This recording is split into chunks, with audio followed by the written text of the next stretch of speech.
Hi, my name is Vicky. I'm from Canada, Toronto. Well, I come here every year to visit my family and relatives. We're at Yuexiu Park, and so we've just entered the park from the entrance not that far ago. Well, it's my first time here, so a lot of old people just taking a walk, and so there's a lot of trees, a lot of fish in the water, this little stream here going on, and the weather is perfect. It's cloudy but very clear and windy. So there's a lot of old people again playing with the little birdie, whatever you call that.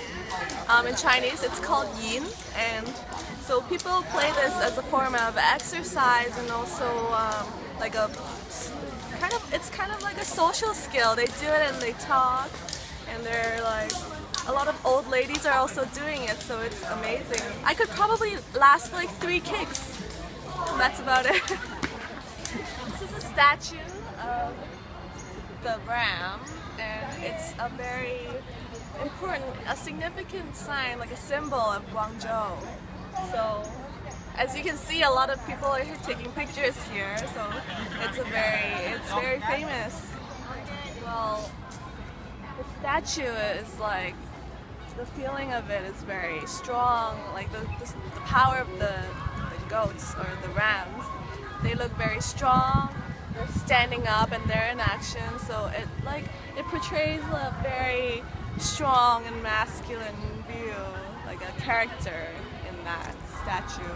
Well, I guess Guangzhou also wants to portray that image to the outside world, that they're very strong and powerful and lively, like these goats or rams.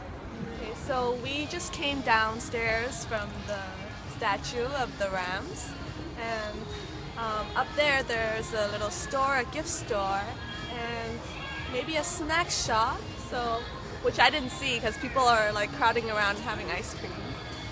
Hand thingy. It was like, in Chinese we call it like the horn of the ram, the horn of the goat, and they use it to massage like different points on your palm or on your foot. And it's a very popular thing here in China. People go for massages, and usually they do like foot massage where they focus on all the puncture points on your foot. So here, if you buy one of those, you can do it yourself at home. Like my dad, who whenever he passes by one of those shops or like little ladies selling these on the street, he would buy one. Like every single time. Really an instructor, or there may be in the crowd, but everyone seems to know what they're doing. So I'm pretty sure they come here every day to practice this. So they know their moves, and it's a very healthy exercise. People wake up really early to come here and do this. Ladies tend to retire early here, so at like age 50, this is what they do. You can see here the city wall of ancient Guangzhou, and so it's just a very like old wall with a lot of like fungus growing on top of it. And in front of it, you see all these people again. I'm not familiar with like types of dances, but I'm guessing like waltz here. And they were doing a little bit of like a tango or salsa kind of thing here. And this is definitely something new. Like people are really learning from, I guess, media, TV shows, movies. So there's a few old men and a lady practicing like traditional Chinese music. And I think the lady's just starting to learn the song or practicing for it. And so you can see like several traditional music instruments, like the one in the back, the old man is playing. I'm not sure exactly. I've seen like an older version of it, which is just like a long wooden instrument with strings, and it's called Zhenhai. but this one he's playing it like a little xylophone, so that's definitely new. And also the other guy behind this wall, maybe you can't see right now, he's playing a Yu. It's kind of like a Chinese violin, but you would control the tone by pressure on your fingers. Yeah. So we're in the monument of Sun Yat-sen. In Chinese, it's got like a totally different name. It's called Xinzhongshan Gating Pai. And here, I'm talking very quietly because there's a big quiet sign here. So, and there's a lot of echoing, so they want to keep this place very quiet. I'm guessing it's a memorial spot, like to remember this person, Xinzhongshan. He's a very important person in Guangzhou. So this is the very front of the monument, the Xinzhongshan Gating Pai, this Sun Yat-sen monument. And as you can see here on this big wall, there's a lot of Chinese characters, and obviously I could read it, but I couldn't understand it because it's all in ancient language. I'm guessing, like, from what it says, basically it's like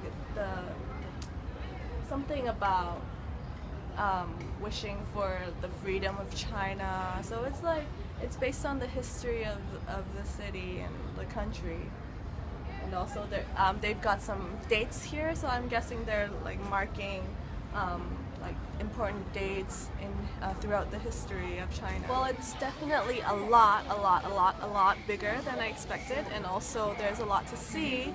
A lot of people doing different types of sports, dances, and also like there's definitely a lot more green than I expected, like compared to anywhere else in the city.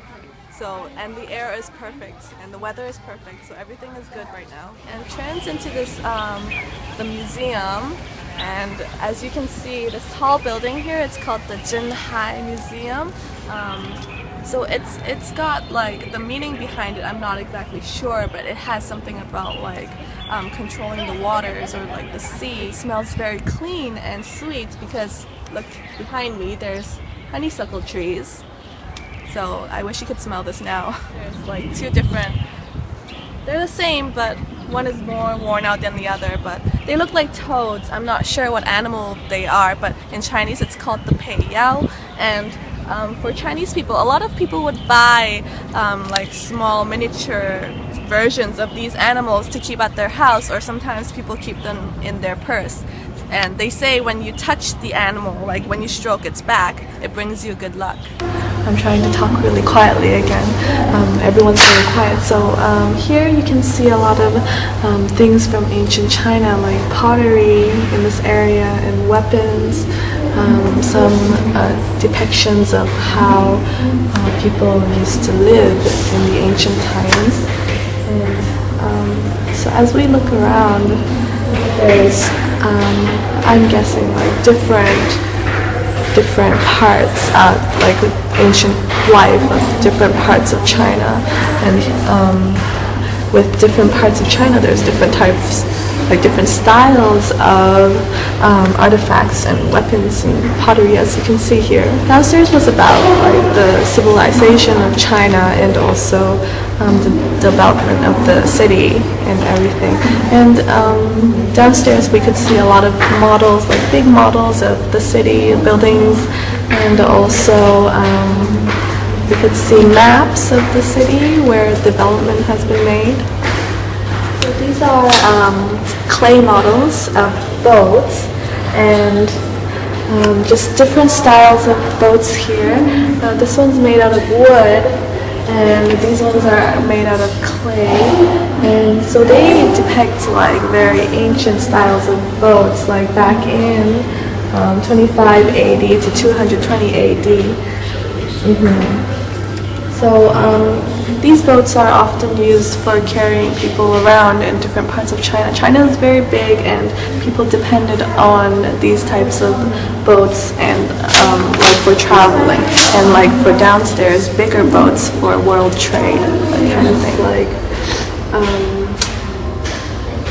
statues, small statues people in the past, even now, some people still do it, but they put these small statues in their homes, and they're for good luck. A lot of them, these are obviously, I guess, people make them by themselves to put in their homes, and they all stand for different things.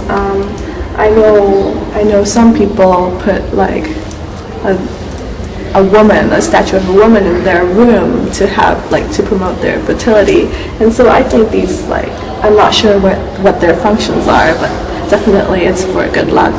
This is the ceramics table, and here it says I'm a little ceramics repairman. So this is for, I think, people to have a feel, to touch ceramics like these, and a lot of them are broken, I guess, maybe they're broken accidentally and they put them here, but people are here to have fun and place them back together and just to get a feel of the material. So these are, in Chinese, they call them ear cups, I guess because they're shaped in the shape of the ear, but these are for resting your chopsticks. So these are placed around the table in front of everybody, one per person, and they rest your chopsticks on the plate. It says in Chinese, ear cups, and also in English, they're calling them chopstickers. So that's really cute. So this is the water clock. From up there, the big bucket, it would contain all the water, and when the water starts dripping down, it would come down here, and you see this ruler here, it measures the time. So on the ruler, maybe you can't see, but there's different markings of the measurement of water, and it's not just numbers, but there's characters here to show the name of the time. So you wouldn't say 1 o'clock, 2 o'clock, but they have different names for times. So there would be a guy, every 12 hours, I'm guessing, he would come down here to bring the water back, up a ladder to bring it back up to the top bucket and pour it back in. To be that person, you would have to wait for that time, and it has to be perfect every time so you don't mess up the times. Telling me that if you look down, back in the Qing Dynasty, the government bought those Dutch canyons. So they're very good quality because these Dutch canyons, they have little metal rings inside. Like guns nowadays. So in these canyons, these rings provide a bigger impact when hit. And so these are bought to control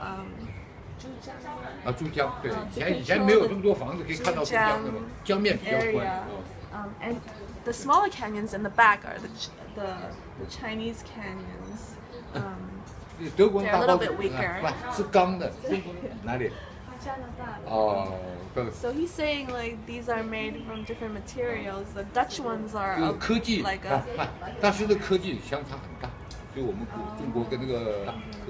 there's a big difference in the technology. There's also the difference in the material. The steel in the Dutch canyons are a lot stronger than the ones, the Chinese ones are just regular steel. So they're a lot weaker, they're in the back.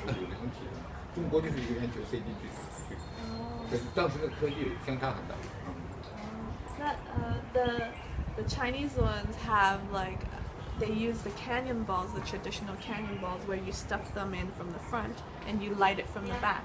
But the Dutch ones, the metal rings are for the spring that you would shoot the cannon ball. So they have a better aim and also a better power and impact and everything. He knows his stuff. So we had a feel of the different types of canyons. These are the Dutch ones. Back there are the Chinese ones made in China. And these are definitely a different material. It's a lot more sturdy. And inside you can see the texture, and it's supposed to help with the aim and also the power of the shot. The art museum was closed for lunchtime. They have a long lunch hour. It's about an hour and a half. So they close down at 11:30 and they don't open until 1 p.m. That's why we missed it. Behind me is a pond and these little boats that I'm guessing like people would be able to rent them to like, you know, spend time with their kids or like a romantic date going around this pond. So much bigger than I expected and so much more to see, and so I think I got a lot of walking done today, a lot of exercise, which is good. I would definitely come back for another long walk, and I would come back maybe next week to see the flowers bloom.